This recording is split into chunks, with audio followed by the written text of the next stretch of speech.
રામ રામ દોસ્તો, આજે આપણી સાથે છે ભૂમિકા પટેલ, એડવોકેટ છે, જેઓ આગળ પણ એમની સાથે એક ઇન્ટરવ્યૂ લીધું હતું, પણ આજે સમાજના એક મુદ્દા પર એમને આપણે બોલાવ્યા છે.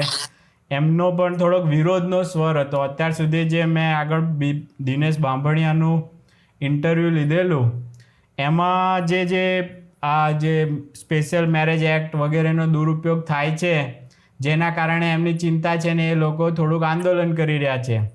તો ભૂમિકાબેન, તમારે શું પ્રોબ્લેમ છે આમાં? મતલબ એ જે આંદોલન ચાલે છે અને તમે આજે તો બહુ કડકતું ભડકતું લખ્યું હતું. જી, મારો કોઈ એવો સ્પેસિફિક કોઈ વ્યક્તિનો કે કોઈ આંદોલનનો વિરોધ નથી. હું જ્યાં સુધી વાત કરું તો વાત મેં જ્યાં સુધી સાંભળી છે, જે આવેદન પત્રો ને એવું આજકાલના દિવસ આપવામાં આવ્યું છે, એમાં સૌથી વધારે જો કોઈ મહત્વનો એક મુદ્દો ઉભરીને આવતો હોય, ઘણા બધા નાના નાના મુદ્દાઓ પણ સાથે હતા, પણ એમાં સૌથી મોટો જે મહત્વનો મુદ્દો ઉભરીને આવતો હોય તો એવો હતો કે કોઈ પણ જે છોકરો ને છોકરી લવ મેરેજ કરે છે અને ભાગીને લગ્ન કરે છે, જેમાં પેરેન્ટ્સની સહમતિ નથી હોતા, એવા લગ્ન બંધ થવા જોઈએ અને લગ્નની અંદર માતા પિતાની જે પરમિશન છે એ અનિવાર્ય હોવી જોઈએ. એ તમે પછી કાયદામાં સુધારા ના માધ્યમથી લાવો કે પછી નોંધણીના નિયમના સુધારા માધ્યમથી લાવો, એ વસ્તુ ગૌણ છે. એ વસ્તુ બંધારણના આપણા જે આર્ટિકલ 21 છે, જેમાં આપણને રાઇટ ટુ ચોઇસ આપવામાં આવ્યો છે કે એક એડલ્ટ વ્યક્તિ છે એને કઈ વ્યક્તિ સાથે એની પોતાની લાઈફ ગાળવી, એ વસ્તુ બંધારણનો આપણો મૂળભૂત અધિકાર. એ આપણે બે વસ્તુ સમજવાની જરૂર છે. કાયદાકીય અધિકાર અલગ વસ્તુ છે ને મૂળભૂત અધિકાર વસ્તુ અલગ છે. તમે કાયદાકીય અધિકાર અમુક સંજોગોમાં, એવા સંજોગોમાં સોશિયલ વ્યવસ્થા જાળવવા માટે જતો કરી શકાય, પણ જ્યારે મૂળભૂત અધિકારની વાત આવતી હોય ત્યારે એ જતો ન કરી શકાય. આગળ આવું મને એના માટે કોર્ટ છે, કોઈ પણ કાનૂનમાં કદાચ સુધારો પણ કરાવે અને એમાં કદાચ તમને લાગતો મૂળભૂત અધિકારનું હનન છે, તો એના માટે કોર્ટ છે જે આમાં રોક લગાવી શકે ને બધું જ થઈ શકે ને. તમને તો બધી ખબર જ છે, એડવોકેટ છો એટલે. તો તમારે તો અત્યારે કઈ એવી બધી ચિંતા કરો, કારણ કે તમે જજ નથી, એટલે તમારે આ બધું કઈ એ કરવાનું નથી. તમને એવું લાગે તો તમે છે ને એને બંધ કરાવડાવી દેજો. કાયદો એ રીતે તો જો એવું ગણવા છે, જો મારો કોઈના પ્રત્યે કોઈ એવો વેરભાવ નથી, પણ તમે જે પ્રશ્નનો જવાબ પ્રશ્ન પૂછ્યો ને એ જ સ્વરમાં હું તમને જવાબ આપું.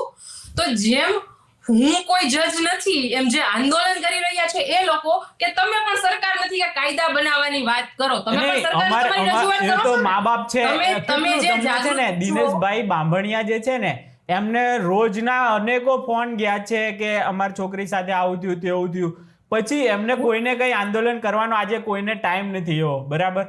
તો કેટલો સળગતો પ્રશ્ન હશે ત્યારે એ લોકોએ આને કોઈ સપોર્ટ, કોઈ એમણે મને એટલે સુધી કીધું કે તમે રસ્તે નીકળો અને કોઈ પણને આ વાત કરો કે આવું થવું જોઈએ, તો બધા જ હા પાડશે. જો એક વસ્તુ તમે સમજો, સમાજનો એક મોટો વર્ગ કોઈ એક વસ્તુથી એગ્રી થતો હોય એનો મતલબ એવો નથી કે એ વસ્તુ સાચી છે. મારી વાત કમ્પ્લીટ કરવા દેજો. આપણે જ્યારે સતી પ્રથાની વાત હતી ત્યારે રાજારામ મોહન રાયનો એમનો પોતાનો જ પરિવાર એમના અગેન્સ્ટમાં હતો. બાળ લગ્નના જ્યારે વિરોધ થતા ત્યારે ફેમિલી, સમાજ આખું એ વસ્તુની અગેન્સ્ટમાં ઊભું રહેતું. છતાં એ પરિવર્તન આવ્યો કારણ કે એ જરૂરી હતો. અને હું તમને મારા શબ્દ નથી કહેતા, તમે મને કોર્ટની વાત કરો છો, એ સમાજ કાયદા કાનૂનથી આ બધું બંધ થયું એવું તમને લાગે છે? કાયદા કાનૂન થી આ બધું બંધ થયું તમને શું લાગે છે? એ પહેલા કોને કે આ બધું કાયદા કાનૂન થી બંધ થયું? હા જરૂર. ચેતના અને સામાજિક લોકોની જાગૃતિથી થયું છે. બાકી કોઈ કાયદા કાનૂન તો હજારો લખી ઉત્તરાયણમાં છે પતંગ ચગાવવાની પણ મનાઈ છે. કઈ સામાજિક જાગૃતિ થાય જો હું તમને તમારો ક્વેશ્ચન કમ્પ્લીટ કરવા દઉં છું. મને એવું લાગે તમે મારા વ્યૂ જાણવા માટે મને બોલાવી તો મારો જવાબ પણ કમ્પ્લીટ કરવા દેવો જોઈએ એવું મને લાગે છે. સૌ પ્રથમ જો નૈતિક, અને તમે મને પેલા શરૂઆતમાં જ કીધું કે હું કોઈ જજ નથી, બરાબર? મારા શબ્દોનો કદાચ એટલું બધું કોર્ટ છે. હું શું કહું છું, કદાચ ફોલ્ટ હોય, કદાચ કઈક સુધારો એવો ખોટો મૂળભૂત અધિકારનું હનન થઈ જાય, એવો થઈ જાય ને, તો કોર્ટ એને છે ને રદ બાતલ કરી દે. પણ સાંભળો, એવું જરૂરી નથી. જ્યારે સરકાર કાયદાને નિયમ બનાવે ને ત્યારે એને પણ બંધારણની મર્યાદામાં રહીને જ કાયદાને નિયમ બનાવવાના હોય છે. જો ભૂલથી તમને ખબર છે કે આ વસ્તુ બંધારણની બહાર છે, તમે સરકાર પાસે માંગણી કરો છો, સરકારી બનાવે છે, તો આ તો આખી જે એક આપણી લેજિસ્લેચરની પ્રક્રિયા છે એનો દુરુપયોગ છે ને. તમને શરૂઆતથી ખબર છે કે આ વસ્તુ ગેરબંધારણીય છે, કારણ કે સુપ્રીમ કોર્ટે ઓલરેડી એના લોટ્સ ઓફ જજમેન્ટમાં કહી દીધું છે કે જ્યારે મેરેજની વાત આવે ને ત્યારે માત્ર ને માત્ર એ જે મેરેજ કરનાર એડલ્ટ છે એના જ મૂળભૂત અધિકારની વાત છે. અને આ સૌથી મોટો પ્રશ્ન આપણા સમાજનો અત્યારે સૌથી મોટો પ્રશ્ન હોય ને તેને બે વસ્તુમાં ભેદ નથી સમજાતો. એક છે નૈતિકતા ને એક છે કાયદેસરતા. નૈતિક દ્રષ્ટિએ હું પણ માનું છું કે છોકરી છે એ બને ત્યાં સુધી એના મા બાપની પરમિશન લઈને જ મેરેજ કરવા જોઈએ. આગળ જતા પણ એમાં ઘણા બધા એના પોતાના ફાયદા છે, ઘણી જગ્યાએ નુકસાન પણ થાય છે, પણ હું માનું ત્યાં સુધી એ વસ્તુની અંદર ફાયદો વધારે છે કે તમારા મા બાપ સાથેના તમારા સંબંધો સુમેળ ભર્યા હોય તો તમારા માટે પણ સારું છે. હું એને ના નથી પાડતી, નૈતિક દ્રષ્ટિએ વાત સાચી છે, પણ તમે જ્યારે કાયદેસરની વાત કરવામાં આવો છો, તમે જ્યારે સ્વતંત્રતાની વાત કરો છો, તમે એને એક કાયદેસર જે કહેવાય ને લીગલ ઓબ્લિગેશન બનાવવાની વાત કરો છો ને એ વસ્તુ ખોટી છે. કારણ કે તમને ખબર હોય તો આપણે એક સૌથી પહેલા વ્યાભિચાર હતું કે જે એક્સ્ટ્રા મેરિટલ અફેર હોય એ પણ ક્રિમિનલાઇઝ કરવામાં આવ્યું હતું આપણા કાયદાની અંદર કે કોઈ પુરુષ જો શું કહેવાય મેરેજ હોવા કોઈ મેરિડ સ્ત્રી સાથે સંબંધ રાખે તો એ ક્રિમિનલાઇઝ હતું કે એને સજા થતી. એમાં પણ સુપ્રીમ કોર્ટે કીધું કે નૈતિકતાની દ્રષ્ટિએ આ વસ્તુ ખોટી છે, પરંતુ એને ક્રિમિનલાઇઝ ન કરી શકાય, કારણ કે દરેક એડલ્ટ વ્યક્તિને એટલી ખબર પડતી હોય કે એને કોની સાથે સંબંધ રાખવો, કોની સાથે ન રાખવો. સ્ત્રીને પણ ખબર હોય કે મારે કોની સાથે સંબંધ રાખવો. એટલે આ બે વસ્તુની અંદર ભેદ કરવો બહુ જરૂરી છે. હું એવું નથી કહેતી કે એમનું આંદોલન ખોટું છે, પણ આંદોલન હું માનું છું એને કાયદેસરતા તરફ લઈ જવાની જરૂર નથી, એને જાગૃતતા તરફ લઈ જવાની જરૂર છે. બીજો પ્રશ્ન કે જેમ તમે મને જે લિંક મોકલી હતી, મેં આખું ઇન્ટરવ્યુ સાંભળ્યું. હા, એટલે એમાં જાગૃતતા વાળું નથી, પણ તમે નહીં સાંભળ્યું આખું, પણ એ દિનેશભાઈનો શું પ્રશ્ન છે ખબર છે કે એને છે ને ભોળવી અને એક આખું નેક્સસ ચાલે છે. હું એ જ મુદ્દા ઉપર આવતી હતી. એમ બધાનું કેવું એવું છે કે છોકરીઓને ભોળવી, નાની ઉંમરની છોકરીઓને ભોળવી એની સાથે લગ્ન કરવામાં આવે છે, એની પછી એના ફાધરની મિલકત છે એમાં ભાગ માંગવામાં આવે છે ને એ બધું મેં સાંભળ્યું. વાત બરાબર છે, ઘણા અંશે એવું બને પણ છે કે અમુક છોકરીઓને ભોળવી એની સાથે મોટી ઉંમરના છોકરાઓ લગ્ન કરી લે છે કે અગાઉના લગ્ન છુપાવીને લગ્ન કરેલા હોય છે. આ બધા પ્રશ્નો બને છે, પણ તમે શું એવું માનો છો કે એનું નિરાકરણ કાયદેસર શું કહેવાય ઈ કાયદેસર વસ્તુ ટૂંકમાં આને કાયદો બનાવીને કે નિયમ લાવીને થઈ શકે? આ વસ્તુ એટલા માટે થાય છે કે તમારી ઘરની જે દીકરી છે એનામાં એટલી સમજ નથી કેળવી શક્યા, તમે એનામાં એટલું શિક્ષણ નથી કેળવી શક્યા, તમે એને સોસાયટીમાં એટલું એક્સપોઝર નથી આપી શક્યા કે સમજી શકે કે સાચું શું છે ને ખોટું શું છે. તમે પહેલેથી એક જ વસ્તુમાં રાખ્યું છે કે તારે પરણીને આગળ જવાનું છે. ગમે એટલી એજ્યુકેટેડ દીકરી હોય, ગમે એ હોય, લાસ્ટ ગોલ તો મેરેજ. એક જ મિનિટ, આવું જનરલાઈઝ તમે કહો છો, તમારા ઘરમાં શું છે એ કહો. હું મારા ઘરનું કહું, મારા બેને તો એની રીતે એની જાતે પસંદગી કરી છે. આપણે તમારું મારું અત્યારે અહીંયા તમને આપણા ફેમિલી ઉપરથી તારણ લઈ આવી. સમજો તમારું અને મારું આપણે જનરલાઈઝ કહીએ કે એને આપણે પરણીને હું કહું છું તો તમે ને હું આવો છો, બધાએ કીધું તમારા ઘરમાં આવું થતું હોય એવું થયું છે. તમે ને હું મારા ઘરમાં મને કોઈ જ પ્રકારની રોકટોક નથી. એવું જ છે, અત્યારે બધી છૂટ આપે છે, તમે હાવ પણ બધા ફેમિલીમાં આવું નથી હોતા. હું પણ એડવોકેટ છું બાય પ્રોફેશન. મને પણ ઘણા ક્લાયન્ટ્સ મળતા હોય છે જે ઘણા એવા પણ હોય છે અંડર પ્રિવિલેજ હોય છે કે જેને આવા કોઈ પ્રિવિલેજીસ નથી મળતા. ઘણી દીકરીઓને તો એવું હોય છે કે એના ફાધર સામે એને કોઈ પોતાની છોકરા પ્રત્યેની વાત તો અલગ છે, એને પોતાની કોઈ એજ્યુકેશન માટેની કોઈ વાત કરવી હોય તો પણ ડરતા કરવી પડે છે કે ગભરાતા કરવી પડે છે. એટલું ફ્રેન્ડલી વાતાવરણ આપણે સમજીએ છીએ એટલું દરેક કુટુંબમાં નથી હોતું. અને તમે જોજો જે છોકરીઓ ભોળવાય છે એ મોટે ભાગે આવા જ કુટુંબમાંથી આવતી હશે કે જેને સોસાયટીમાં કોઈ એક્સપોઝર નથી મળ્યું, જેને ક્લાસની પણ ભોળવાય છે. 4 કરોડ રૂપિયા માંગ્યા એરો એક કિસ્સો દિનેશભાઈએ કીધેલો ને, આ બધી બધી જગ્યાએ એક્સેપ્શનલ કિસ્સાઓ હોય. અમુક જગ્યાએ એવું પણ થતું હોય છે. સમજો એટલું 18 વર્ષની છોકરીમાં શું સમજ હોય તમે એ કહો મને. ચાલો, 18 વર્ષની છોકરી દેશની સરકાર નક્કી કરી શકે કે વોટ કોને આપી શકે એ નક્કી કરી શકે. એ તો ચાલો હું માની લઉં 18 વર્ષની છોકરીને કોઈ જ સમજ નથી હોતી તો સરકાર કરે છે. હું એટલું નથી એમ કહેતો, પણ એવી સમજ હું એના કરતા સાવ માની લઉં કે એવી સમજ હોતી જ નથી એમ માની લઈએ તો તમે મેરેજની ઉંમર વધારી દો, 18 ની જગ્યાએ 20 કરી દો ને. બીજા પણ એના ઉપાય છે. તમે આ એક જ વસ્તુ કેમ લઈને આવો છો કે જે આંદોલન કરે છે, જોઈએ? જે આંદોલન કરે છે એ લોકોને તમે આ એક સુધારામાં કે આ એડ કરી દો, આ પણ થતું હોય તો આવું કહેવાય. તમે ડાયરેક્ટ જ વિરોધ કે મોરલ, સવારે ઉઠીએ છે ને મોરલ પોલિસિંગ ને તમે જો હા મોરલ પોલિસિંગ આવે છે. એ શું છે, એ શું છે, એ કોને મને ખબર પડે. મોરલ પોલિસિંગ નો મતલબ કો ખાલી પહેલા તો મને સમજવો છે. એટલે કે છોકરીઓએ કેવી રીતે જીવવું જોઈએ, એની નૈતિકતાના ધોરણો છે ઈ સમાજ નક્કી કરે છે. એને કેવું પહેરવેશ પહેરવો જોઈએ ઈ સમાજ નક્કી કરે છે. એને કઈ જગ્યાએ લગ્ન કરવાના એ સમાજે નક્કી કરવાના. એને કેટલા વાગ્યા પછી બહાર જવાનું એ સમાજે નક્કી કરવાનું. એ કહેવા વાળા કહેતા હોય પણ આપણે માનીએ છીએ, કોઈ નથી માનતું. વ્યસન કરવા વાળા, જો અમારા જેવા છોકરાઓની વાત કરું તો કે દારૂ પીવે, જુગાર રમે, બધી જાતનું એમને સમાજે ના પાડી છે તો એ બધું કરે જ છે. એવું છોકરીઓમાં મને ખબર નથી પણ હશે એવું કઈ બધું કે સમાજનું કઈ કેવા કપડાં પહેરવા એવું તો જાતે ડિસાઈડ કરતા હશે ને. અત્યારે જો સમાજ ડાયરેક્ટ જો એવો પ્રશ્ન કે આવે, એ આખું છે ને લૂપ છે. ડાયરેક્ટ છોકરીને તો કઈ અસર થવાની જ નથી. ડાયરેક્ટ છોકરીને તમે કહેશો તારે આવા કપડાં પહેરવાના છે, અત્યારની સામાન્ય એજ્યુકેશન લીધું હશે તો પણ એને ખબર હશે કે મારી ચોઈસ શું છે.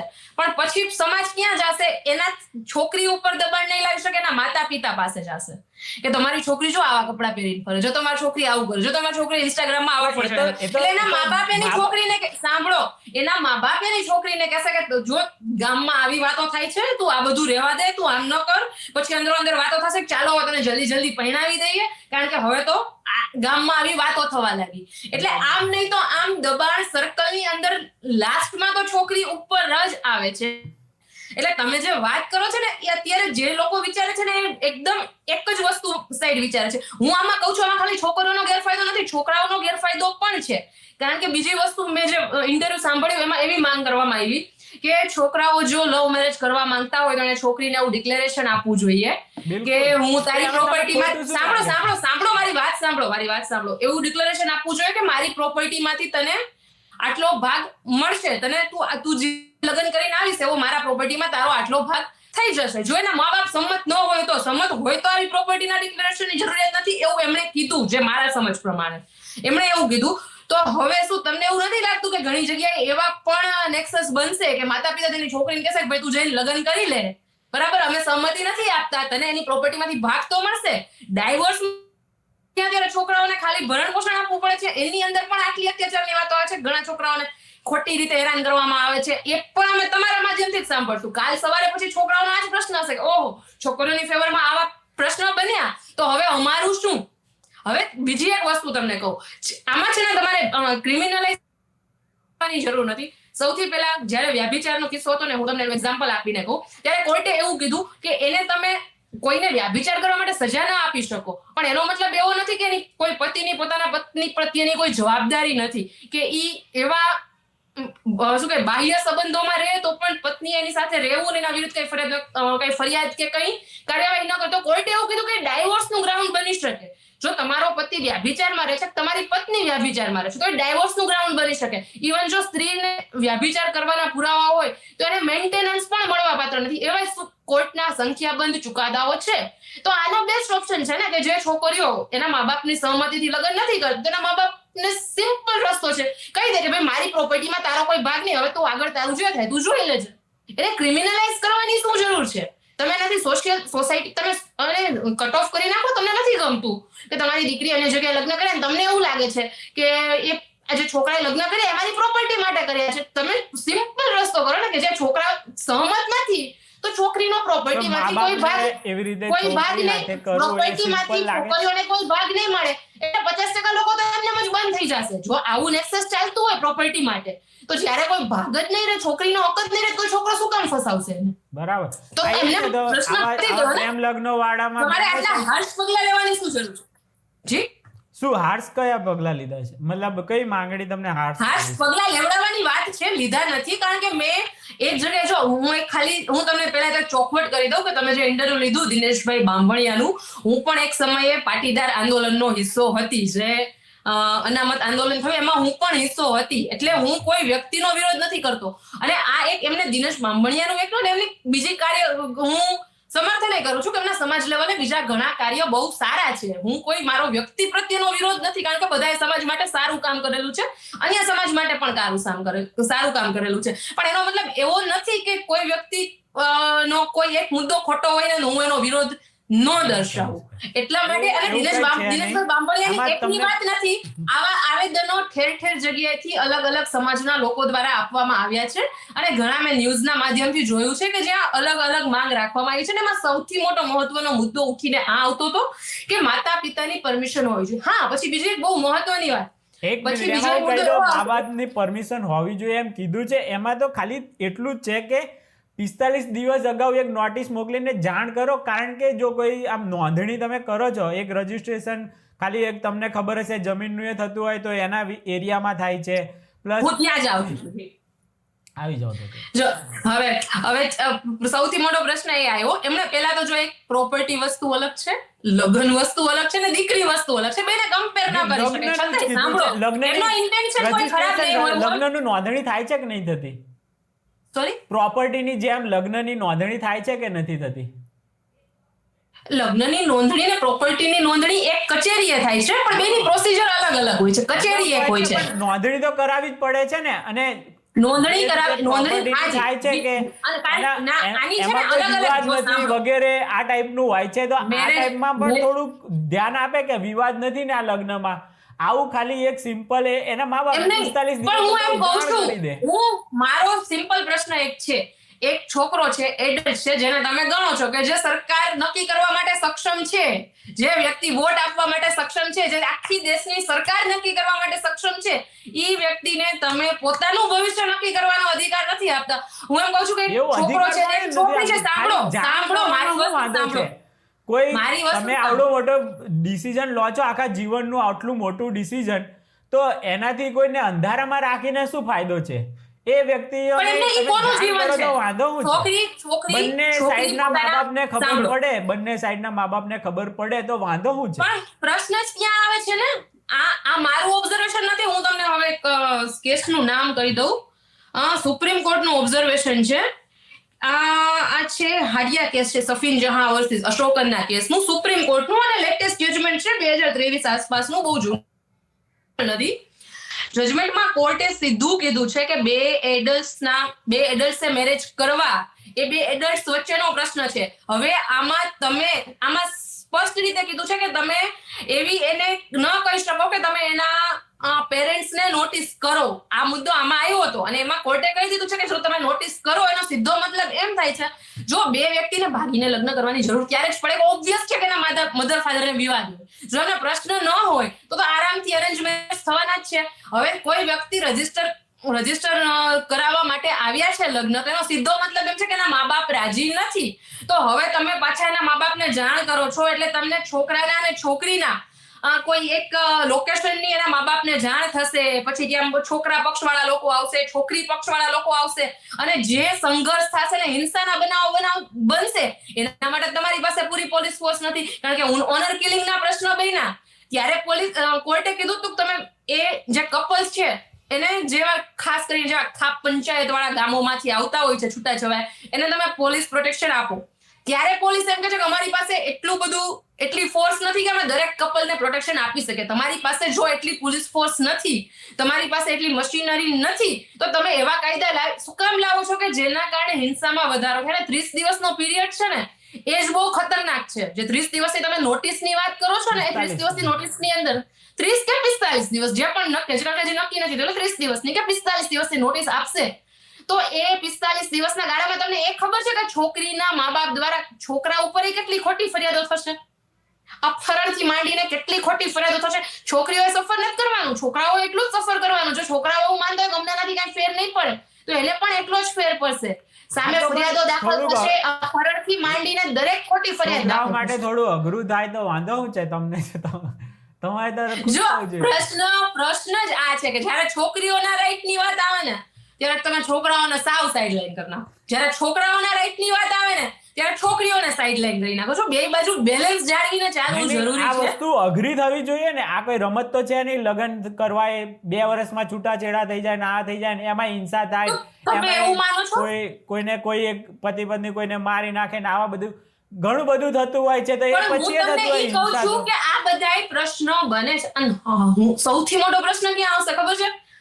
છોકરીને એક જગ્યાએ લગ્ન કરવા છે ને મમ્મી પપ્પા પરમિશન નથી આપતા, છોકરી ત્યાં લગ્ન નથી કરતી, છોકરી એના મમ્મી પપ્પા કે ત્યાં પરણી જાય છે બીજી જગ્યાએ. હવે પરણ્યા પછી 2 વર્ષ પછી ઓલા પાછા જૂના છોકરાના કોન્ટેક્ટમાં આવે છે. સેમ વસ્તુ છોકરાઓ માટે છે. એના મમ્મી પપ્પા ના પાડે, છોકરી એમની મનગમતી છોકરી સાથે પરણી જાય, પછી જો જૂની છોકરી છે એ પાછી કોન્ટેક્ટમાં આવશે ને એક્સ્ટ્રા મેરિટલ અફેર્સ નું પ્રમાણ આમાં કેટલું વધશે એ બાબતે કોઈએ વિચાર કર્યો જ નથી. નંબર 2, સૌથી બીજું દૂષણ વધશે લિવ ઇન રિલેશનશિપ નું, જ્યાં મેરેજ નહીં હોય, કારણ કે કોર્ટે સ્પષ્ટ રીતે કીધું છે કે મેરેજ વસ્તુ અલગ છે. 2 મેરિડ વ્યક્તિ, એક છોકરો મેરેજ છે છોકરી મેરેજ છે, એ પોતાના પતિને પોતાની પત્નીને મૂકી અને બે સાથે લિવ ઇનમાં રહી શકે. એટલો આપણા બંધારણે અધિકાર, પર્સનલ ચોઇસનો એટલા લેવલ સુધી અધિકાર આપ્યો છે. તો શું તમે નથી માનતા લિવ ઇન નું પ્રમાણ વધશે? હું માનું છું વધશે અને વધવા તો જોઈએ એવું તમે હું માનું છું. તમે આટલું મોટું ડિસિઝન આખી જિંદગી હાથે રહેવાનું લો છો તો ભલે થોડોક ટાઈમ તમે હાથે રહેતા હોય ને એ લિવ ઇન હું ખોટું નથી માનતો, પણ નૈતિક રીતે ખોટું છે અને સામાજિક રીતે બસ પણ. પ્રશ્ન જે આવે છે બધાયના નૈતિકતાના ધોરણો અલગ અલગ છે. તો નૈતિક એ બધાયને સેમ પેજ ઉપર લાવવા શક્ય જ નથી. એટલા માટે જ આપણે બંધારણમાં બન્યું છે. તમે જ્યારે નૈતિક દ્રષ્ટિએ નક્કી નથી કરી શકતા બધા ભેગા થઈને, બધાયના ઓપિનિયન અલગ અલગ છે, ત્યારે શેના પ્રમાણે ચાલવાનું? તો કે બંધારણ પ્રમાણે ચાલવાનું ને, બંધારણ પ્રમાણે ચાલવું જોઈએ. તમે અને મોરલ પોલિસિંગ કે શું કરવું શું ના કરવું એવું, તો બંધારણ શું છે? મોરલ પોલિસિંગ જ છે સમાજ ઉપર. તો સમાજને નથી નહીં. એની અંદર માત્ર એમાં જો એમાં બેલેન્સ છે, એમાં નૈતિક સમાજને પ્રોબ્લેમ છે આવો, તો એ તમારા બંધારણના ખોટો દુરુપયોગ કરીને કોઈ વસ્તુ થાય છે ત્યારે દિનેશભાઈ જેવાને આગળ આવવું પડ્યું ને. એમણે તો આવું નથી પડ્યું ને. ઈ તો આપણે ઘણા સમયથી ચાલતું જ આવે છે. છોકરીઓ, હું તમને એ જ સમજાવવા માંગુ છું કે આ પ્રશ્ન છે ને એ સામાજિક પ્રશ્ન છે. આને તમે કાયદાકીય બનાવવાની જરૂર નથી. આના માટે ઉપચાર શું હોવો જોઈએ?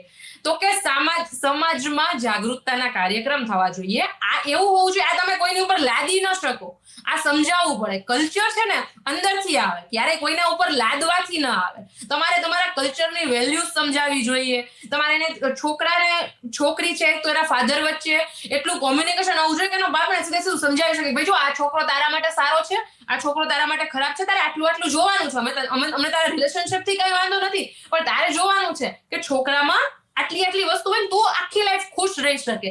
આ કોમ્યુનિકેશન વધારવાની જરૂર છે. તમે બેઝિક વસ્તુ ઉપર તો વાત જ નથી કરતા. છોકરીઓ ભોળવાઈ જાય છે, હું માનું છું ભોળવાઈ જાય, પણ શું કામ ભોળવાઈ જાય છે? તમે એટલું શિક્ષણ નથી આપ્યું. તમે અથવા તો તમે વાત કરે છે ત્યારે બી તો કે હવે લિબરલ નથી, સંસ્કારોની વાત કરીએ છે બીજા જે પણ લોકો કે ધર્મ દ્વારા ને એવી રીતે, તો પણ તો તમારા જેવા તો નહીં, પણ એટલે આગેવાનો ફેમિનિસ્ટોને બહુ ખોટું લાગી જાય છે એમાં પણ. એટલે પ્રોબ્લેમ તો બધી બાજુ છે જ, પણ જે કાયદાનો દુરુપયોગ થતો હોય, દિનેશભાઈનું સ્પષ્ટ કહેવું છે કે એ પ્રેમ લગ્નનો કોઈ વિરોધી નથી એ લોકો. એટલે પછી આવા જે પ્રશ્નો છે એ કોની આગળ મૂકશે? તો ચાલો આ સમાજના આવા પ્રશ્નો છે ખોટી રીતે ભોળવીને 16 વર્ષથી એને એ કરતા હોય, જેવી 18 વર્ષની થઈ તરત લગ્ન કરી નાખ્યા અને 3 મહિના પછી એને ભાગના ને એવું કે મને મારી મિલકત આપો ને આવું બધું શરૂ થઈ જાય. મેં સ્પષ્ટ રૂપે તમને કીધું ને, તમે એના સિવિલ રાઇટ્સ ખતમ કરો, તમે ક્રિમિનલ શું કામ બનાવો છો? તમે એને છોકરાના મા બાપને નથી ગમતું, પ્રશ્ન એ જ આવ્યો ને કે ભાઈ સાંભળો, કોર્ટ તો એમ જ કહેશે ને કે એ તો એનો હક છે, એનો મિલકતમાં ને એવી રીતે. જો એવું તો કોર્ટ અત્યારે એમ કહે છે કે મા બાપને નોટિસ કરવાની કોઈ જરૂર નથી. કોર્ટને તો તમે એમ કહો છો કે જ્યારે પ્રશ્ન કાયદો બનશે પછી તમારા જ શબ્દો છે, કોર્ટમાં આવશે ત્યારે જોશું એમ. તો તમે એક બાજુ એમ કહો છો કોર્ટમાં આવું કે છે ને એક બાજુ કોર્ટમાં, તમે સિવિલ રાઇટ્સ સીધા ખતમ કરો ને. સીધો પ્રશ્ન છે. સૌથી મને જે સમજાણું ઇન્ટરવ્યુઝના માધ્યમથી કે સમાજના આગેવાનોનો પ્રશ્ન એવો છે કે છોકરીઓની પ્રોપર્ટી, સારી વેલ્ધી ફેમિલીની છોકરીઓ ગોતે, એને પ્રેમજાળમાં ફસાવે, પછી એની પ્રોપર્ટીમાંથી હિસ્સો માંગે. તો તમે સીધો કાયદો કરી નાખો ને કે જે છોકરી એના મા બાપની સંમતિ વગર લગ્ન કરે એને પ્રોપર્ટીમાંથી ભાગ નહીં મળે. સીધો કાયદો ને. છોકરાઓ 50% છોકરાઓ એમને સહમત છે, તમારે એને ક્રિમિનલાઇઝ કરવાની જરૂર નથી. જે આની અંદર પ્રશ્ન ક્યાં આવશે કે જે તમે ખાલી એક જ વસ્તુ જોવો છો, છોકરા છોકરીઓને ફસાવે છે, પણ તમે એક ઈ વસ્તુ નથી જોતો કે એક છોકરા છોકરીનો વર્ગ એવો પણ છે કે જેને સાચી એકબીજા પ્રત્યે લાગણી છે, જે લાઈફ લોંગ ખરેખર સાથે રહેવા માંગે છે, અને એ અમુક જગ્યાએ એના મા બાપ પણ ખોટા હોય છે. હું મા બાપને ભગવાનનું સ્વરૂપ માનું છું, હું માનું બધું માનું છું, પણ હોય છે વાંક એમાં કોઈ નો ડાઉટ. કઈ વાંક હોય છે. તો એ લોકોના માટે એમની શું? સમજ પણ એના કરતા છોકરાઓની સમજ અત્યારે બહુ સારી હોય છે. હા, હું તમને એ જ કહેવા માંગુ છું ને, આ પેઢી વચ્ચેનું ઘર્ષણ છે. બે પેઢી વચ્ચેના વિચારો ક્યારેય સમાન ન હોઈ શકે, એટલે તમે એક પેઢીને ધ્યાનમાં રાખીને બીજી પેઢી માટે ફેસલો ન લઈ શકો. મારો કહેવાનો મતલબ એ જ છે, પેઢીએ પરિવર્તન આવતા હોય તો એ પરિવર્તન ક્યાંક સુધી યુવાનોએ જોવાનું છે. કદાચ આવો સુધારો કરાવે દિનેશભાઈ જેવા કદાચ, તો પછી તમારા જેવા કોઈક યુવાનો આવશે કે આ સુધારા રદ કરાવો. સૌથી પહેલા તો હું જઈશ. તમને હજુ સૌથી પહેલા તો હું જઈશ એમ ને. હા, તો હમણાં જ કોઈક હમણાં તમારા ફોનમાં એમ કે આ એપ ડાઉનલોડ આવશે ને એવું તમે કદાચ સાંભળ્યું હોય તો સરકાર લોકેશન ખબર પડી જાય તો એનો ભયંકર વિરોધ થયો, એટલે તરત જ કીધું કે ના એ તો ડિલીટ થશે. બાકી આમાં પહેલા એવું ફીચર હતું કે ડિલીટ થઈ જ શકે, તો બધું તરત જ તરત બીજા જ દિવસે એ લોકોને તરત જ એ બધું વિડ્રો કરવું પડ્યું. એટલે આપણે છે ને જનરલી એવું સમજી લેતા હોય છે કે જ્યાં જાજો મત હોય એ જ્યાં બહુમતી હોય એ વસ્તુ સાચી જ હોય, અને હું એવું બી નથી આપણે સમજવાની એ લોકોની ચિંતા મારે પણ એ જ હતી કે સમજવા. મેં દિનેશભાઈને કઈ એમનો સપોર્ટ કર્યો એવું નથી, એમને મેં સમજવા કે એમનો મુદ્દો શું છે એ સમજવા જ મેં, અને આજે પણ તમારો વિરોધ શું છે એ જ સમજવા માટે મેં તમને બોલાયા છે. નિષ્કર્ષ તો પછી આવશે સમાજમાં, લોકોમાં બંને સાઈડો આવે તો ખબર પડે. પણ જ્યારે કોઈ પણ કાયદો નિયમ બનતા હોય ત્યારે સામાન્ય પ્રજાના બંને તરફના ઓપિનિયન લેવા પણ જરૂરી છે. વિધાનસભા, રાજ્યસભા દરેક જગ્યાએ એ ઓપિનિયન્સ ધ્યાનમાં લઈને ડિબેટો થવી પણ જરૂરી છે, ત્યારબાદ સુધારા આવે. એ જ એક નહીં, આ તો એમણે જે કીધું ને કે એમાં સ્પેશિયલ એક્ટ નો એનો જે દુરુપયોગ થાય છે ને, એટલે સૌથી પહેલા કાયદો સમજવામાં જ ભૂલ છે. સૌથી પહેલા સ્પેશિયલ મેરેજ એક્ટ ની વાત કરી લઉં તો સ્પેશિયલ મેરેજ એક્ટ ની અંદર જે નોટિસ આપવામાં આવતી હોય છે ને, એ કાયદામાં એવું નથી લખ્યું કે પેરેન્ટ્સ ને આપવાની હોય છે. એ જાહેર નોટિસ ની વાત છે કે એને ન્યૂઝપેપરના માધ્યમથી તો જ્યાં કચેરીઓ હોય ત્યાંના બોર્ડ પર જાહેર જગ્યાએ લગાવવામાં આવે છે, અને એટલા માટે નથી આવતું કે પેરેન્ટ્સ એ આવીને એનું ઓબ્જેક્શન રેઝ કરી શકે, એના માટે નોટિસ નથી હોતી. એ નોટિસ એટલા માટે હોય છે કે દાખલા તરીકે કોઈ છોકરો મેરેજ રજીસ્ટ્રેશન કરાવવા આવે છે અને એના અગાઉ એક મેરેજ થઈ ચૂક્યા હોય તો એની વાઇફ આવીને ઓબ્જેક્શન રેઝ કરી શકે. એવા જે કાયદાકીય પ્રશ્ન ઉપસ્થિત થતા હોય એના માટે હોય છે. ઈ નોટિસ એટલા માટે નથી આવતા કે એના મા બાપ આવીને નોટિસ, એ આખો બધે એનું શું કહે અર્થ જ અલગ કરી નાખ્યો છે. ઈ નોટિસનો અર્થ જ અલગ કરી નાખ્યો છે. સ્પેશિયલ મેરેજ એક્ટની જે નોટિસ છે એ અલગ વસ્તુ છે, કારણ કે સમજો સ્પેશિયલ મેરેજ એક્ટની લગ્ન થાય છે એમાં અલગ અલગ રિલીજનના વ્યક્તિ પણ મેરેજ કરી શકે. તો હવે કોઈ હિન્દુ વ્યક્તિ છે ને કોઈ મુસ્લિમ વ્યક્તિ છે, મુસ્લિમમાં છોકરાઓ માટે એક કરતા વધારે મેરેજની છૂટ છે. હવે એવો છોકરો કોઈ હિન્દુની છોકરી સાથે આવે લગ્ન કરવા માટે, સ્પેશિયલ મેરેજ એક્ટમાં એક જ લગ્ન કરી શકાય. હવે એ પોતે મુસ્લિમ છે, અગાઉ એક લગ્ન કરી ચૂક્યો છે, હવે એ એવું સમજે છે કે હું તો મુસલમાન છું એટલે હું બીજી વાર લગ્ન કરી શકું, પણ એને એ નથી ખબર કે સ્પેશિયલ મેરેજ એક્ટમાં બીજી વાર લગ્ન ન થઈ શકે, અથવા તો ઇન્ટેન્શનલી એવું કરે છે કે અગાઉના મેરેજ છુપાવે છે. તો એ જાહેર નોટિસ એટલે આપવામાં આવે છે કે કોઈને જાણ થાય કે ભાઈ આ તો બીજી વાર મેરેજ કરવા જઈ રહ્યો, એનું ઓબ્જેક્શન રેઝ કરે કે ભાઈ આ તો બીજી વાર મેરેજ કરવા માટે કેપેબલ જ નથી, આવા મેરેજ રજીસ્ટર થઈ જ ન શકે. એના માટે સ્પેશિયલ મેરેજ એક્ટની નોટિસ છે. હવે નંબર 2, હમણાં એક બહુ મોટી ચર્ચાની વાત આવી છે તલાટીના કૌભાંડ વાળી. સૌથી મોટો મુદ્દો અત્યારે શરૂ થવાનો પ્રશ્ન જ ત્યાંથી આવ્યો કે ભાઈ એક જ ગામમાં આટલા લગ્ન 700 ગામની વસ્તી એમાં 27 નથી. હા, હવે એનું હું તમને કહું એની પ્રોસિજર શું હોય છે. આજે મેં વાત કરી ને એ જિલ્લા રજિસ્ટ્રાર કચેરીમાં મેરેજ રજીસ્ટર થઈ શકે, એ થાય સ્પેશિયલ મેરેજ એક્ટમાં, કે જેમાં કોઈ પણ ધર્મના વ્યક્તિઓ ઇન્ટરકાસ્ટ મેરેજ છે, ઇન્ટર રિલિજન મેરેજ છે, એ બધા સ્પેશિયલ મેરેજ એક્ટમાં થાય. હવે તમારે હિન્દુ છે, ભલે ઇન્ટરકાસ્ટ હોય પરંતુ બંને હિન્દુ છે, તો હિન્દુ મેરેજ એક્ટ નીચે લગ્ન થાય. એની તમે એક કોર્પોરેશનમાં રજીસ્ટ્રેશન કરાવી શકો. ક્યારે કરાવી શકો? તમારા ઘરે બધી સેરેમની થઈ છે, અરેન્જ શું કહેવાય બધા પ્રસંગો થયા છે, કંકોત્રી છપાણી છે, પરંતુ તમે તે દિવસે લગ્ન રજીસ્ટ્રેશન નથી કરાવ્યા અને પછી તમે પાછળથી ફેમિલીની સહમતિથી અરેન્જ મેરેજ તમે કોર્પોરેશનમાં એ મેરેજ રજીસ્ટર કરાવી શકો છો. ત્રીજી પદ્ધતિ છે તલાટી પાસે. તલાટીએ મેરેજ ક્યારે રજીસ્ટર કરવાના હોય છે કે એના ગામમાં કોઈ મંદિર છે કે અથવા તેના ગામનું કોઈ સ્થળ છે, એ સ્થળ ઉપર આવીને બે વ્યક્તિ હિન્દુ શાસ્ત્રોક્ત વિધિ અનુસાર, તમે સમજો શાસ્ત્રોક્ત વિધિ જરૂરી છે કે 7 ફેરા ફરે કે 4 ફેરા ફરે છે, એના રિવાજ પ્રમાણે 4 ફેરા ફરે, સિંદૂર લગાડે, મંગળસૂત્ર પહેરાવે, ત્યારે એ લગ્ન સંપન્ન થયા કહેવાય. તલાટીએ એમાં શું જોવાનું હોય? તલાટીએ જોવાનું હોય કે લગ્ન એ સ્થળે થયા હોવા જોઈએ, ઈ એને ચકાસવાનું હોય. નંબર 2 એ ચકાસવાનું હોય કે શાસ્ત્રોક્ત વિધિ કરાવનાર બ્રાહ્મણ કોણ હતું એ જોવાનું હોય, અને 2 સાક્ષીઓ જોઈએ કે જેણે એ લગ્નમાં હાજરી આપી હોય છે. આજે લવ મેરેજ રજીસ્ટ્રેશન થાય છે જે ભાગીને, એ કહું છું તમને. એટલે તલાટી એટલા માટે ઈ સ્થળમાં લગ્ન રજીસ્ટ્રેશન કરવાનું હોય છે કારણ કે એના ગામના હદની અંદર આવા લગ્ન થયા છે, એટલા માટે એને રજીસ્ટ્રેશન કરવાનું હોય છે. આમાં દિનેશભાઈએ એક મહત્વની એક્ઝામ્પલ આપ્યું હતું કે જ્યારે મિલકતની રજીસ્ટ્રેશન કરવાનું હોય ત્યારે ઈ જગ્યાએ રજીસ્ટ્રેશન કરવામાં આવે છે કે જે જગ્યાએ મિલકત હોય. એટલા માટે હું તમને આમાં એક વાત કહી દઉં કે મિલકતનું રજીસ્ટ્રેશન પણ ત્યાં થાય છે જ્યાં મિલકત હોય. ત્યાં નથી થતું કે જ્યાં ખરીદનાર રહેતો હોય કે જ્યાં વેચનાર રહેતો હોય. તમે એક તો એક્ઝામ્પલ પ્રોપર્ટીનો આપો છો, બીજી બાજુ તમે એમ કહો છો છોકરીનું આધાર કાર્ડ જ્યાં રજીસ્ટર હોય ત્યાં જઈને તમારે મેરેજ નોંધણી કરાવવાના.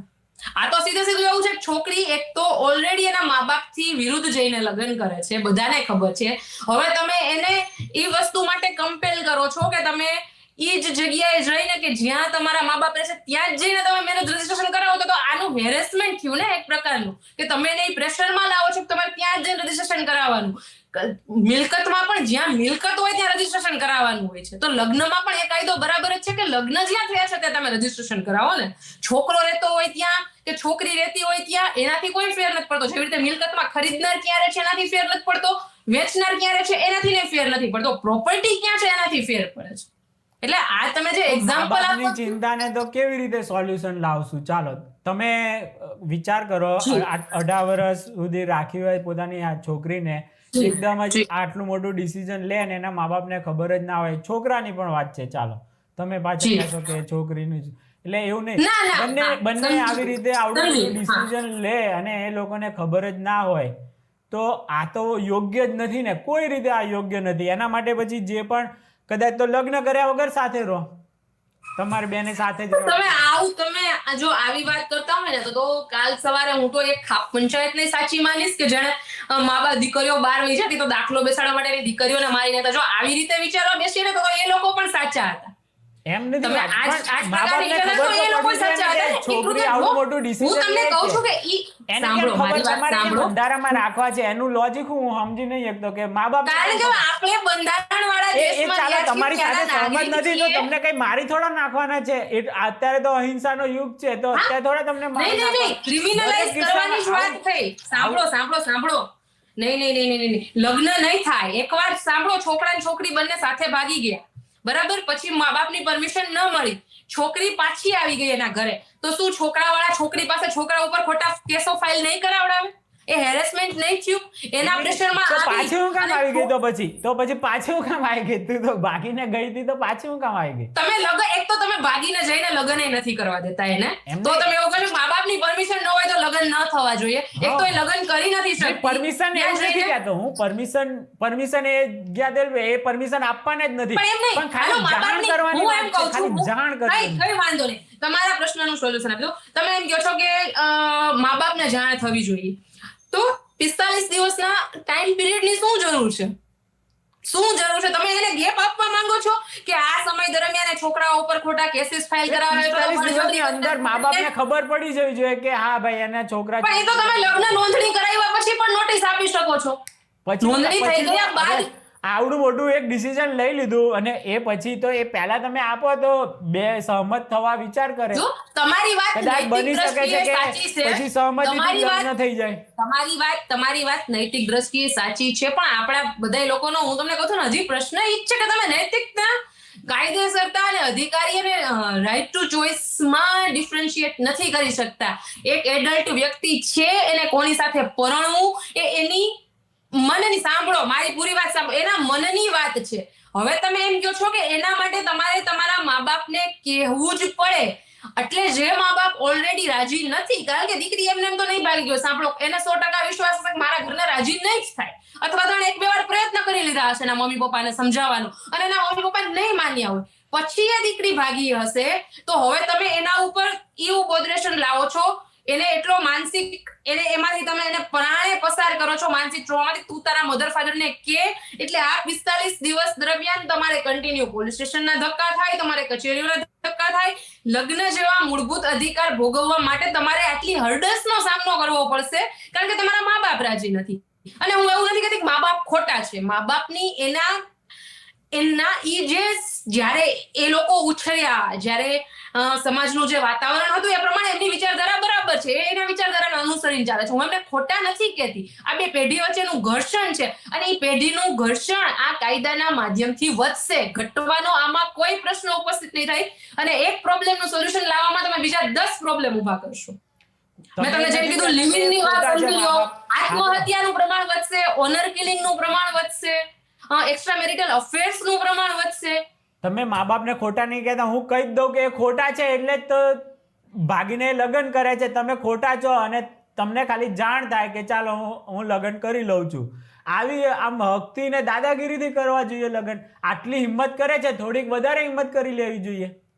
એટલે તમે એક તો માણ છોકરીઓ એટલી હિંમત સુધી પહોંચી હોય કે હું કોઈની સાથે ભાગીને લગ્ન કરું કારણ કે ખબર છે સાંભળો સગાવાલામાંથી હા તો શું કામ દેવું. હું એમ કહું છું શું કામ ખાલી એક મા બાપની અને સાંભળો એનાથી એવું નથી કે મા બાપ ખુશ થઈ જવાના છે કે ઓ મારી દીકરીએ તો મને જાણ કરી લગ્ન માટે અને એનાથી મા બાપ જે નથી જ માનવાના એનાથી કોઈ ફેર પડવાનો જ નથી. આ તમે ખાલી ને ખાલી તમને કહું તમે નૈતિક બનવા માટે અને સારા બનવા માટે તમે એક વ્યક્તિના મૂળભૂત અધિકારોનું હનન કરો અને આ મૂળભૂત અધિકાર નથી. આ તો હું તો કહું છું હ્યુમન રાઇટ્સ માં આવે કે તમારે કોની સાથે રિલેશનમાં રહેવું, તમારે કોની સાથે લગ્ન કરવા. આજની જેનજી જનરેશન જે છે એ કોઈની રોકાઈ નથી રોકવાની. તમે શું કામ આટલું બધું એની કરો છો? એના પક્ષમાં એ પોતે એની લડાઈ લડી કે એમ છે. બિચારા મા બાપ હવે માયકાંગલા થઈ ગયા, એના માટે થોડાક કાયદાના અધિકાર એને મળે તો વાંધો શું છે?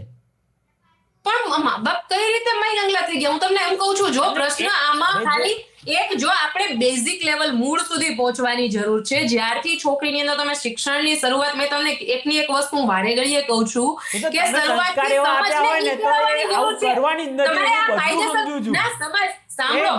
મોટામાં મોટી ભૂલ મા બાપ સિવાય કોઈની નથી કે પણ તો પછી તમે એને છાવરવા માટે છોકરીઓને શું કામ છોકરાઓને શું કામ વધારે ત્રાસ આપવા માંગો? તમે માનો છો ત્રાસ નથી આપતા.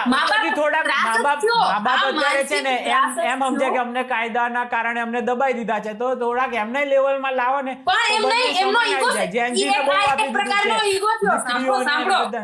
તમે મા બાપનો જેમના મા બાપ છે, બધાની વાત નથી કરતી, સાવ જનરલાઇઝ ના કરતા, જે અમુક મા બાપ છે એના હું તમને કહું છું કે એને ખબર નથી કે એમનામાં ઈગો છે પણ એ વન ટાઈપ ઓફ ઈગો જ છે કે મારી છોકરીએ મને કીધા વગર લગ્ન કેમ કર્યા. તો એ ઈગો સંતોષવા માટે, એનો ઈગો મસાજ કરવા માટે તમે એક છોકરીને એમ કહો છો કે તું એને જાણ કર, તું આટલા ઓલરેડી ઈ એક સંકુચિતતામાંથી આવે છે. ઓલરેડી ઉપરથી તમારું દુકાન જે મતલબ એડવોકેટની દુકાનો વધારે સારી ઉભરાશે. ઉપરથી તમારે તો ખુશ કઈ રીતે એડવોકેટની દુકાનો વધારે? જો જેટલા કોન્ફ્લિક્ટ વધે સમાજમાં સાંભળો એક મિનિટ તમે આવું કીધું છે ને મારી વાત સાંભળો. આ 700 ગામમાં આ બધું નોટરી વાળા ને એ બધા પકડ્યા છે, એ બધા એમાં શું થાય છે જે તમે કીધું એ સાચી વાત છે. એની સાથે હું એની સાથે અસહમતિ દર્શાવી જ નહીં કારણ કે મને ખ્યાલ છે. અને એમાં કૌભાંડમાં મેઇન વસ્તુ શું થાય છે કે જે મંદિરની અંદર શાસ્ત્રોક્ત વિધિ અનુસાર લગ્ન કરવા જોઈએ નથી થતા. એકબીજાને હાર પહેરાવીને ફોટા પાડી એક પ્રૂફ તલાટી પાસે રજૂ કરી દે, તલાટી કઈ આગળ ક્રોસ વેરીફાઈ ન કરે અને લગ્ન રજીસ્ટર કરી દે. બરાબર, આ રીતે કૌભાંડ ચાલે છે. હવે આને ડામવાનો પ્રશ્ન હોય તો એના માટે પણ ઉપાય છે. તમે જે તલાટીને કે જે કોઈ પણ કર્મચારી છે જે નોંધે એના માટે નિયમ બનાવો કે તમે છોકરા છોકરીઓને એવું કહો કે તારા લગ્નની સીડી કે તે જે મંદિરમાં શાસ્ત્રોક્ત વિધિથી લગ્ન કર્યા છે એ સીડી તું લઈને આવ. એની અંદર જે બે સાક્ષીઓ લગ્નમાં સહી કરે છે એની હાજરી દેખાવી જોઈએ. એની અંદર તમે 7 ફેરા લેતા દેખાવા જોઈએ, તમે મંગળસૂત્ર પહેરાવતા દેખાવા જોઈએ, તમે સિંદૂર લગાવતા દેખાવા જોઈએ. તો એ કૌભાંડ પતી જશે. હવે કૌભાંડ કર્મચારી કરે છે અથવા તો તમે એમ કહો છો વકીલો કરે છે તો વકીલ કરે છે, બરાબર, તો તમે એની ભૂલની સજા સમાજના તમામ યુથને શું કામ આપો છો? એનો નિરાકરણ કરો ને, એનું વકીલ નિરાકરણ એની કરો. જવાબદારી ખોટી રીતે નિભાવે તો કેટલું અમાર બધાને હેરાન થવું પડે. તમે સમજો લોકો, તમારે બધાએ પોતાની પણ જવાબદારી હું કહું છું ને, ભરવું તો જોઈએ. એના માટે હું તો કહું છું વકીલ માટેના એ પણ તમે બનાવો કે એની અંદર જો કોઈ વકીલનું ઇન્વોલ્વમેન્ટ જણાય તો એની સામે પગલા લ્યો ને. કે કોઈ વકીલે આવે ખોટી રીતે લગ્ન કરાવી આપ્યા છે તો તમે એની સામે પગલા લ્યો. અને જો મેં એક સાંભળ્યું બહુ મિસકન્સેપ્શન છે. કાયદો આવશે નહીં આવે આ તો બધી વાતો છે, પણ હર્ષભાઈએ તાત્કાલિક એ બધા ઉપર એક્શન લેવા માટે હુકમ કરી જ નાખ્યા, બરાબર. એટલે અત્યારે કાયદો આવશે કે નહીં એની તો બધી ખાલી વાતો જ છે, પણ જી, ત્યાં તો ખોટું એના ચાલે માટે- છે ને જી, એ જી. વસ્તુ અત્યારે હવે હરખું થઈ રહ્યું છે.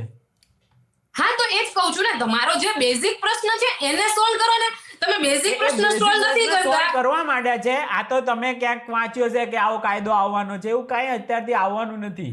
આ તો બધી ખાલી ના, વાતો જ કાયદો છે. આવવાની વાત નથી. જો આમાં હું છે ને હવે મારી વાત કદાચ રાજનૈતિક લાગશે તમને, પણ આ બહુ સત્ય છે કે સરકારને છે ને ત્યારે કાયદાના લૂપ હોલ્સ શોધતા બહુ સારી રીતે આવડી ગયા છે. કાયદા એવા બનાવવા કે બંધારણના મૂળ હેતુને મારી નાખે અને બંધારણની મર્યાદામાંથી બહાર ન જાય. એટલે હું તમને કહું આમાં કાયદો બનશે ને તો કાયદો એવો તમે કીધું ને એ પ્રમાણે જ બનશે. સાંભળો.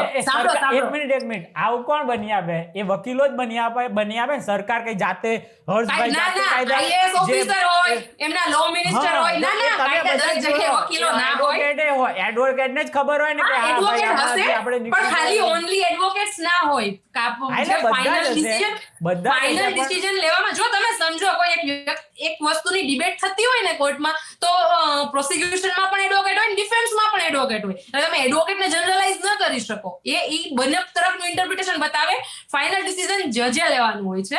એટલે જો કાયદો બનાવો, વકીલ તો ગમે તે ઓપિનિયન આપે, ફાઇનલ કાયદો બનાવો કે ન બનાવો એ તો સરકારના હાથમાં છે loophole ને. સરકાર ઉપર નાખો છો કે લૂપહોલ એવા બનાવે તો એવું ક્યાં સંવિધાનમાં લૂપહોલની એ હશે કે આમાંથી તમે નીકળી જઈ શકો? એવું સંવિધાને જ આપ્યું છે ત્યારે જ કોઈક એવું બિલ બનાવી શકે ને, નહીંતર તો સુપ્રીમ કોર્ટ ના, જો ના. સંવિધાન અધિકાર ઉપર કાંઈ પણ હોય ને તો તરત જ બધી વસ્તુ એ થઈ જાય.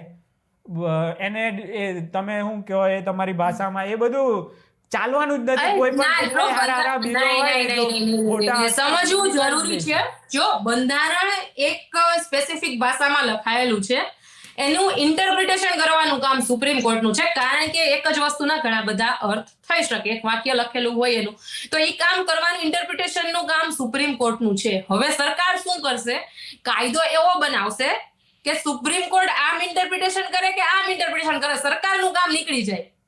તમે જૂના કેસ જોયા હશે, કેશવાનંદ ભારતીથી માંડીને બધા કેસમાં કે જેમાં સુપ્રીમ કોર્ટ અને જે સરકાર હતી જે સમયે કોંગ્રેસ સરકાર હતી, હું એકેય સરકારને સારી નથી કહેતી, જે સરકાર આવે છે બધાય પોતાનું જ કામ કરે છે. હું કોઈના પણ પક્ષમાં નથી. જેટલી સરકાર આવી બધાએ 100% સારું કામ કર્યું એવું હું કહેતી જ નથી. ત્યારે કોંગ્રેસ સરકાર હતી, એણે પણ એ જ કામ કર્યું કે એણે સુપ્રીમ કોર્ટના કેટલાય એવા જજમેન્ટ હતા જેને ઓવરરૂલ કરવા માટે બંધારણ બદલી નાખ્યું. બરાબર. એટલે આ જે અત્યારની સરકાર સમજી ગઈ છે બંધારણ બદલવું એટલું ઈઝી નથી. એમાં બધા જોકે અત્યારે તમને મેજોરિટી એટલી છે કદાચ બંધારણમાં પણ સુધારો લાવી શકે, પણ બંધારણ તોય એટલું બધું એવું નથી કે અમેન્ડ કરી શકે. એટલે શું સમજી ગઈ છે કે આપણે વધારે કદાચ કોન્ટ્રોવર્શિયલ થઈ જશે પણ છતાંય કહી દઉં કે આ 30 દિવસનો જે સમય પીરિયડ સરકાર એવું કરશે, હું જ્યાં સુધી સમજી ગઈ છું એમની મોડેસ ઓપરેન્ડી, 30 દિવસની જાણ આપવાની વાત કરશે. પછી અલગ અલગ સંસ્થાઓ જે દળ છે, અલગ પરિષદો છે, એ બધી આવશે. આ 30 દિવસની અંદર એના મા બાપ કરતા તો વધારે ઉછાળા સંસ્થાઓ લેશે કે આ છોકરી અહીંયા વય જ કેમ ગઈ. દરેક જગ્યાએ એના મા બાપને લઈ જશે, ચાલો અમે તમારી સાથે આવે, છોકરીને પાછી લઈ આવીએ, ચાલો અમે તમારી સાથે આવે, છોકરીને પાછી લઈ આવીએ. અમુક જગ્યાએ એવું થશે કે એના મા બાપ સમાજના પ્રેશરના કારણે બોલી પણ નહીં શકે.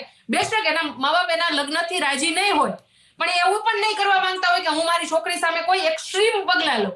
પણ આ 30 દિવસનો કે 45 દિવસનો જે સમય મળશે ને એમાં જે આ બીજા વ્યક્તિઓ છે ને જે ફુદેકા છે, જે બની બેઠેલો શું કહેવાય, જે મોરલ પોલીસ હું જેને કહું છું, એ લોકો આવશે ને એના મા બાપને લઈને કહેશે કે હાલો હું તમારી દીકરીને પાછી લઈ આવીએ, ચાલો આપણે તમારી દીકરી માટે આમ કરીએ. પોલીસ ઓફિસર્સના છેડા ગોતશે, એની પાસે ખોટી ફરિયાદ દાખલ કરાવશે અને તમને નથી ખબર આનું પરિણામ કેટલું ભયાવહ આવી શકે એમ છે.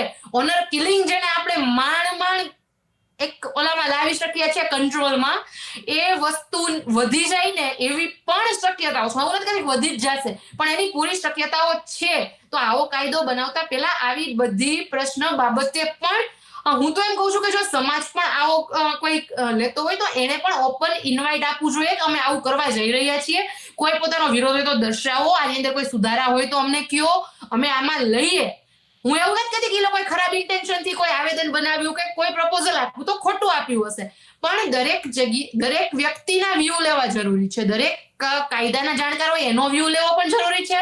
સમાજમાં જે એક્ટિવ છે, જેને ગ્રાઉન્ડ લેવલના પ્રોબ્લેમ ખબર છે, એનો વ્યૂ લેવો પણ જરૂરી છે. તમે માત્ર ને માત્ર સમાજની દ્રષ્ટિએ કોઈ એક નિયમ બદલો ત્યારે ઘણા બધા 10 પ્રોબ્લેમ બીજા વધી જશે જેના ઉપર કોઈ વિચાર નથી કરી. પ્રશ્ન એ આવે છે. વિચાર કરો જ છો ને તમે, આટલું બધું કીધું તો જે બોલવા વાળા બોલતા જ હશે, કહેવા વાળા કહેતા જ હશે, પણ હકીકત એ છે કે મા બાપને એ વખતે હાવ પોતે નિસહાય માને છે. આવું ક્યારે પણ એમની દીકરી સાથે પછી બની જાય છે. જે આ દિનેશભાઈ બાંભડિયાએ જે હકીકતો એમને રોજ આવતી હોય એટલે એ બધી કીધી છે ને, તમે એ સાંભળો તો તમને એમ લાગશે કે ના, કંઈક તો સુધારો થવો જ જોઈએ, જેથી કરીને થવો જોઈએ.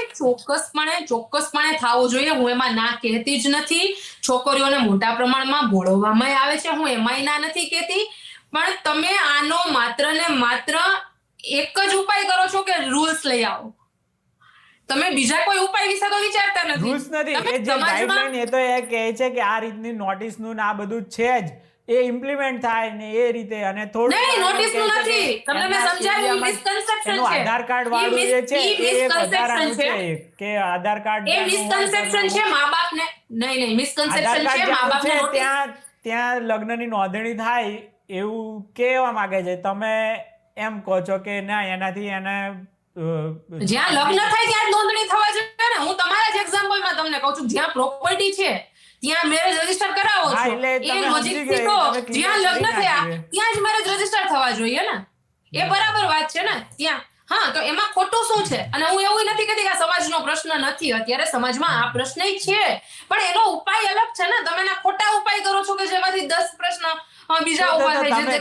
તમે માનવનો ઉપાયનો કોઈ ઘંટો લઈને નીકળો છો, સાંભળો કોઈ વ્યક્તિને કોઈ સપોર્ટ કરશું. જેમ દિનેશભાઈના અત્યારે એમને બોલાવાય નથી જોવા પડતા ને રેલીઓમાં, કારણ કે આ પ્રોબ્લેમ છે એટલે લોકો સામેથી ઉમટી પડે છે. આવે છે, ચોક્કસ પ્રોબ્લેમ છે. હું ના નથી કહેતી, હું એને નકારી નથી કાઢતી કે આવો કોઈ પ્રોબ્લેમ એક્ઝિસ્ટ નથી કરતો. આવો પ્રોબ્લેમ છે, પણ હું એમ કહું છું આ એનો ઉપાય નથી. આ એના પ્રોબ્લેમમાં વધારો કરશે. આ બધા પાસાઓનો પણ ધ્યાનમાં રાખવા જોઈએ. એ તો હું એ વસ્તુને નકારતી નથી, એમના ઇન્ટેન્શનને પણ સવાલ નથી કરતી. હું એવી કોઈ જ વસ્તુ નથી કહેતી, પણ આ બધા પ્રશ્નોનો તમે ધ્યાનમાં કેમ નથી લીધા?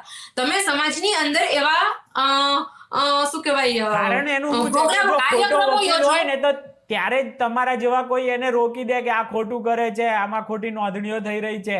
ત્યારે કોઈ તમારા જેવા બધા જ ત્યાં પોતાની આંખો બંધ કરી દેતા હશે, ત્યારે જ સમાજ સુધી પહોંચ્યું ને આ બધું શરૂઆત તો ત્યાં ક્યાંથી થાય? ત્યાં નજીકમાં નજીક નોંધણી થાય, રજીસ્ટ્રેશન થાય, બધી જગ્યાએ વકીલ બધી કાર્યવાહી કરનારા જ તમે લોકો છો. તો તમે સમજાવો કે મા બાપને થોડુંક તમે પરમિશન લઈ લો. કે તમને એવું લાગે છે કોઈ વકીલ સમજાવતા જ નહીં હોય? તમને એવું લાગે છે કોઈ વકીલ સમજાવતા જ નહીં હોય? બધી જગ્યાએ કરે છે. અને હું તમને કહી દઉં કે ઘણા વકીલો ખરાબ હશે તો આટલી હદે ગયું ને. હું કોઈનું નામ દેવા નથી માંગતી, પણ અમુક અમારે આસપાસના જિલ્લાઓમાં જેવા કિસ્સા બન્યા છે કે કદાચ એટલું ન્યૂઝમાં નથી આવ્યું, પણ તલાટી અને એડવોકેટની મિલીભગતથી રજીસ્ટ્રેશન થતા હોય ને એની સામે એફઆઈઆર પણ થઈ છે અને બંધ પણ થયું છે. તો એ તમે એના માટે જે ઓલરેડી જે કાયદા છે એનું તમે યોગ્ય ઇમ્પ્લિમેન્ટ નથી કરતા અને તમે નવા કાયદા લાવવાની વાત કરો છો. તમે જે ઓલરેડી જે કાયદા છે ને એને ઇમ્પ્લિમેન્ટમાં લાવી દો તો 90% પ્રોબ્લેમ એમને એમ સોલ્વ થઈ શકે. તમે તો ઇમ્પ્લિમેન્ટેશન કરાવો ને. મોટું બનાવી નાખ્યું છે તો હવે ખબર જ નથી પડતી કયો કાયદો પાડવો નહીં. પ્રશ્ન જ એ છે ને, તો ઇમ્પ્લિમેન્ટ કરો ને. અત્યારે લોકોને એ બી નહીં ખબર હોય. જ્યારે પણ હું મારા બધા ક્લાયન્ટ્સને સમજાવું છું, જ્યારે કોઈ હિન્દુ કપલ આવે ને ત્યારે મેરેજ રજીસ્ટ્રેશન કરવા માટે આવે. હવે એને એ ન ખબર હોય કે એમને પૂછે કે મેડમ મેરેજ રજીસ્ટ્રેશન કેવી રીતે થશે. એટલે ગમે એડવોકેટ હોય ને એમ કે તમને 2-3 દિવસમાં સર્ટિફિકેટ મળી જશે, આટલી ફી થશે. હવે એને બીજી વસ્તુ ઈ સમજાવે કે બીજી તમારે બહુ ઉતાવળ ન હોય ને તો એક સસ્તા વાળા મેરેજ થશે. ઈ મેરેજ છે ને રજિસ્ટર ઓફિસમાં થાય ને એમાં તમારે 30 દિવસ સર્ટિફિકેટ માટે રાહ જોવી પડશે. જેને બહુ ઉતાવળ હોય ને ઈ એમ કે ભાઈ અમારે 2-4 દિવસમાં સર્ટિફિકેટ જોઈએ છે, ભલે ગમે એટલી ફી થાય તમે લઈ લ્યો. અને જેને જરૂર ન હોય એમ કે 30 દિવસ વાળા, પણ હવે એને ઈ નથી સમજાવતા કે 30 દિવસ વાળા સર્ટિફિકેટમાં શું ફેર છે ને આમાં શું ફેર છે. સ્પેશિયલ મેરેજ એક્ટમાં તમે લગ્ન કરો પછી જે છોકરા થાય એની અંદર જ્યારે મિલકતની વારસાઈનો પ્રશ્ન આવે ને, સ્પેશિયલ મેરેજ એક્ટ માટે અમુક જગ્યાએ જોગવાઈઓ ફરી જાય. આપણા હિન્દુની અંદર વારસાઈ ધારો અલગ છે. એટલે તમે જો હિન્દુ મેરેજ એક્ટ પ્રમાણે મેરેજ રજીસ્ટ્રેશન કરાવો ને તો તમારા હેયર્સની પ્રોપર્ટીઝ ના આ ઘણાય પ્રશ્ન છે એ આખા આગળ જે તમારી જનરેશન આવે એના માટે જે શું કહેવાય જમીન હોય કે જે કંઈ પણ હોય એનું જે પાર્ટીશન થાય એ પણ હિન્દુ મેરેજ એક્ટ પ્રમાણે, હિન્દુના ટૂંકમાં જે સક્સેશનના કાયદાઓ છે એના પ્રમાણે થશે. તમે સ્પેશિયલ મેરેજ એક્ટમાં કરશો તો આખી વસ્તુ ફેરવાઈ જશે. આવું બેઝિક નોલેજ પણ લોકોમાં નથી હોતું, તો આ નોલેજ કેળવવાની જરૂર છે. નેક્સ્ટ તમારી પાસે અમે ટાઈમ લઈને આ બેઝિક નોલેજ લગ્નમાં આ તમે જે કીધું ને એ શું ધ્યાન રાખવું આ બધા ઉપર આપણે એક નવું સેશન લઈશું, બરાબર, નેક્સ્ટ ટાઈમ. કારણ કે એનું નોલેજ હોવું જોઈએ. કોઈ આવડું બધું લગ્ન કરે, કોઈ વકીલ ખોટી રીતે આ બધી જાણકારી આપ્યા વગર અને મળે બી નહીં કદાચ, ધારો કે, અને ઉતાવળમાં ના કરવા જોઈએ. આ બધી સમજ તમારા જેવા વકીલો આપે તો એ પોતાનું ફ્યુચર સેવ કરે. અને બીજો પ્રશ્ન એ છે કે આ બોગસ નોંધણીઓમાં દરેક વખતે એવું નથી હોતું. કપલ એમ જ કે છે કે અમારે બોગસ નોંધણી કરાવી છે. ઈ તો કરાવવા માટે આવ્યા છે સાચી વસ્તુ જ કે અમારે બેને લગ્ન કરવા છે, એકબીજાની ચડી લગ્ન, તો એ શું કામ ખોટી રીતે લગ્ન નોંધણી કરાવે. પણ એને ઈ ટાઈમ નો બચાવ કરવા માટે વકીલ છે કે તલાટી છે શું કરે છે કે શાસ્ત્રોક્ત વિધિથી લગ્ન થવાની રાહ નથી જોતા. એમ કહે છે કે તમે 2 ફોટા પાડીને લઈ આવો, અમે ચોપડે એવું બતાવી દઈશું તમે 2 શાસ્ત્રોક્ત વિધિથી લગ્ન કરી લીધા. બરાબર, એક ટાઈમ બચાવવાની વાત છે. આમાં દરેક વખતે એવું નથી હોતું કે પ્રોપર્ટીમાં અત્યારે કેમેરાનું એ કરે જ છે, તમને ખબર જ હશે, રજીસ્ટ્રેશનમાં બોલાવે જ છે ને એનું આખું કેમેરા પૂછે છે. તમે સેમ પ્રોસિજર ત્યાં ફોલો કરાવડાવો. આમાં ફોલો થવી જોઈએ કે ભાઈ તમે બધી વિડિયોગ્રાફી પ્રોપર ને બધું કરો. પ્રૂફ લઈ આવો કે તમે ભાઈ મેરેજમાં લગ્ન કર્યા તો મને તમારી સીડી એક જમા કરાવડાવો. બરાબર, તમે કયા સ્થળે લગ્ન કર્યા છે એની સીડી કરાવો. એના વૈકલ્પિક ઉપાયો છે ને, તમે એને સાવ અલગ દિશામાં કેમ લઈ જાઓ છો? હું તમને ચોખ્ખી કહું છું, આની અંદર બીજો કોઈ પ્રશ્ન નથી. જો પટેલ સમાજની અંદર આ એક પ્રશ્ન ઉભો થયો છે દરેકની, કારણ આ બધી વસ્તુઓ સમાજ છે એ શું કામ કરશે, એને ઉપરની ટૂંકમાં સામાજિક ગ્રાઉન્ડ લેવલની ખબર છે કે સમાજમાં શું પ્રોબ્લેમ્સ છે. હવે કાયદાના કોન્સિક્વન્સીસ શું છે, સામે કાયદામાં શું રેમેડી અવેલેબલ છે, કદાચ એટલી ડીપલી સમાજને ન ખબર હોય. એટલા માટે આ પ્રશ્ન ઉભા થાય છે. તો દરેક જગ્યાની અંદર હું તો એવું કહું છું કે સમાજે પણ એના એક શું કહેવાય એવા એક્સપર્ટાઇઝ એના હોવા જોઈએ કે જ્યારે તમે કોઈ વસ્તુ ડ્રાફ્ટ કરાવો, કોઈ માંગણી સરકાર પાસે લઈને જાઓ તો તમે જોઈ લો કે પેલા આપણી પાસે એના કોઈ ઓપ્શનલ રેમેડી ઓલરેડી અવેલેબલ છે તો આપણે પેલા એ કરાવીએ ને. કારણ કે જો તલાટીની સ્ટિંગ ઓપરેશન તો એના ઉપર થયું તો એના ઉપર તમે એસીબી ની ફરિયાદ કરી શકો. પ્લસ તમે ખોટા સર્ટિફિકેટ આપ્યા તો એ સર્ટિફિકેટ ખોટા છે એના માટે ફોર્જરીની ફરિયાદ થઈ શકે તલાટી ઉપર, વકીલ ઉપર, બંને ઉપર. ઇવન પંડિત અને સાક્ષીએ જો મેં એવું પણ સાંભળ્યું કે એકના એક સાક્ષીએ લગભગ 101 મેરેજમાં સહીઓ કરી હતી, તો સાક્ષી સામે પણ ફોજદારી ફરિયાદ દાખલ થઈ શકે ને. તમે એ વસ્તુને જે છે એ ઓકે કરાવડાવો ને, તમે આવા નવા નિયમ લઈ આવવાની શું કરો, જૂના છે ને ઇમ્પ્લિમેન્ટ કરો, એમને સોલ્યુશન થઈ જશે.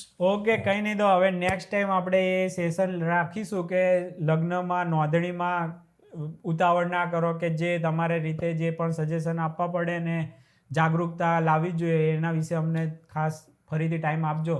ચાલો, ખૂબ ખૂબ આભાર. એડવોકેટ હતા ભૂમિકા પટેલ આપણી સાથે. રામ રામ દોસ્તો.